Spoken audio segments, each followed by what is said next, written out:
इस्लामपुर थाने की पुलिस ने अस्पताल की सुरक्षा समेत कई मुद्दों पर इस्लामपुर अस्पताल के सुरक्षा गार्डों के साथ बैठक की।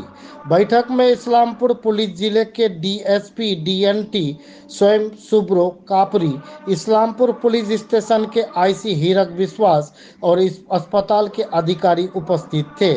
आज की बैठक में कई मुद्दों पर चर्चा हुई, जिसमें अस्पताल के सुरक्षा गार्ड तनावपूर्ण स्थिति को कैसे संभालेंगे और यह सुनिश्चित करना कि रात 9 बजे के बाद महिला वार्ड में कोई पुरुष न हो। इस्लामपुर पुलिस जिला डीएसपी डीएनटी सोम सुब्रो कापुरी ने कहा, इसके अलावा लगभग 6 महीने पहले से इस्लामपुर अस्पताल में एक पुलिस चौकी है। ऐसी बैठक में अस्पताल के कई सुरक्षा गार्ड प्रोत्साहित होते हैं। Bureau report, news Bharat. হাসপাতালের আমাদের দীর্ঘদিন ধরে পুলিশ ক্যাম্প কাজ করছে। এখানে কিছু প্রাইভেট এজেন্সিও কাজ করে সিকিউরিটির পারপাস। তো এটা একটা ছিল আমাদের এই সিকিউরিটি যে মেজার্সগুলো রয়েছে, এই সিকিউরিটি মেজার্সগুলোকে আরও স্ট্রেংথেন করা এবং সবাই মানে সমস্ত এজেন্সিগুলোকে নিয়ে একসাথে প্যারালালি একটা কাজ করা নিয়ে আমাদের কিছু যে রিভিউগুলো ছিল সেটা আমরা করলাম। এবং আমাদের এই ক্যাম্পটা দীর্ঘদিন ধরে কাজ করছে হসপিটালে, অলমোস্ট 5-6 মাস আগে থেকে। তো আমরা চাইছি যে সমস্ত সিকিউরিটি মেজার্সগুলো রয়েছে সেগুলো যাতে আরও স্ট্রেংথেন থাকে এবং সবাই মিলে যাতে আমরা একসাথে কাজটা করতে পারি, সেটার জন্য আজকে আমাদের এই মিটিংটা ছিল।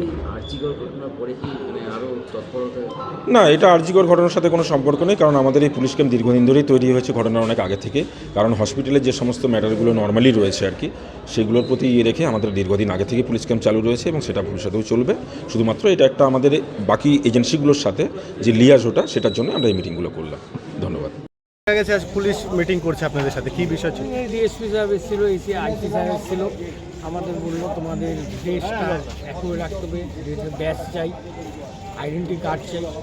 হ্যাঁ, তোমরা অ্যাক্টিভভাবে ডিউটি করবা, ওদেরকে বুঝাবা আগে, আমাদেরকে নিয়ে কপারেট করবা। যদি না বুঝে ওরকম কোনো সিচুয়েশন হয় তাহলে আমাদেরকে আইসি সাহেব ফোন নাম্বার দিয়ে গেল, ফোন করবো আমাদেরকে, আমরা সাথে সাথে ফোর্স পাঠাবো। এগুলো নিয়ে আমাদেরকে বললো, আমরা বললাম আমাদের ম্যান পাওয়ার কম, ম্যান পাওয়ার লাগবে আরও, নাহলে আমরা জোর পাচ্ছি না। ওদের সাথে তো কথা কাটাকাটি হয়ে যাচ্ছে, অতটা গেল গায়ে হাত দিয়ে দিচ্ছে, গায়ে হাত দিয়ে দিচ্ছে। এগুলো নিয়ে দুনিয়ার সমস্যা মেমেল ওয়ার্ডে করছে। 9টার পরে ফিমেল ওয়ার্ডে যাতে মানে 10টা বাজলে যাতে কোনো রকম মেল না থাকে, কেন সব কেন ওখানে লেডিস থাকে। যদি কোনো খাবারের প্রবলেম হয় পৌঁছাতে হবে, আমাদের মধ্যে কেউ পৌঁছিয়ে দিবে, কিন্তু ওখানে মেল যাতে একদম কোনো রকম অ্যালাউ না হয় ফিমেল ওয়ার্ড। এই বৈঠকটা ভালো হলো, আমি আশা করি ভালোই হলো। যদি এটা সাকসেস হয় খুবই ভালো হবে। আমাদের ম্যান পাওয়ার বেড়ে গেলে আমাদেরও সাহস হয়ে যাবে, কাজ করতে আমাদেরও সুবিধা হবে। আপনারা কি এজেন্সির আন্ডারে? হ্যাঁ, আমরা এজেন্সি আন্ডারে, প্রাক্তন শ্রমিক সংগঠন এজেন্সির আন্ডারে আমরা আজকে আসি। 8-10 বছর ধরে কাজ করছি এখানে। কী নাম? আমার নাম ঝুলন দত্ত।